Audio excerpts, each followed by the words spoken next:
மதராசி திரைப்படம் எஸ்கேவுக்கு ஒர்த்தான திரைப்படமா இல்ல ஒஸ்டான திரைப்படமா அப்படின்றத வாங்க பார்க்கலாம். ஃபர்ஸ்ட் ஆஃப் ஆல் படைப்பின் உச்சம் ஏஆர் முருகதாஸோட ஸ்கிரீன் பிளே வந்து 85% வந்து வேற லெவல்னு சொல்லுங்க. ஏழாம் அறிவோட தாக்கம், கொரோனா இஷ்யூ ஆன மாதிரி மதராசியோட தாக்கம், ஃபியூச்சர்ல இந்த துப்பாக்கி புழங்குற முறை காமன் பீப்புளும் யூஸ் பண்ற மாதிரி ஒரு சூழ்நிலை கண்டிப்பா வரும். அதை பேஸ் பண்ணி தான் இந்த மதராசியை கொடுத்திருக்காப்ல.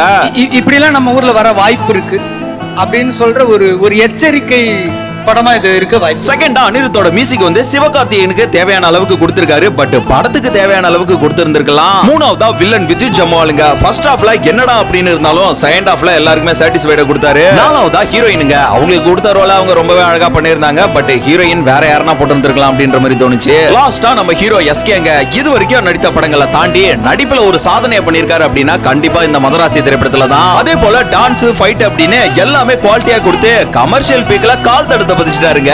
ஓவராலா இந்த திரைப்படம் எப்படி இருக்கு அப்படின்னு கேட்டீங்கன்னா ஹைப்பே இல்லாம ரிலீஸ் ஆனாலும் சிவகார்த்திகேயனுக்கு ஒர்த்தான திரைப்படம் தாங்க இந்த மதராசி. அதே போல தமிழ்நாட்டின்ஸ் எல்லாருமே பார்க்க வேண்டிய ஒரு படம் தான். சில இடத்துல லேக் இருந்தாலும் டக்குன்னு ஹைப் ஏத்துறாங்க. சோ எந்த ஒரு எதிர்பார்ப்புமே இல்லாம நம்பி வாங்க, சாட்டிஸ்ஃபைடா போங்க.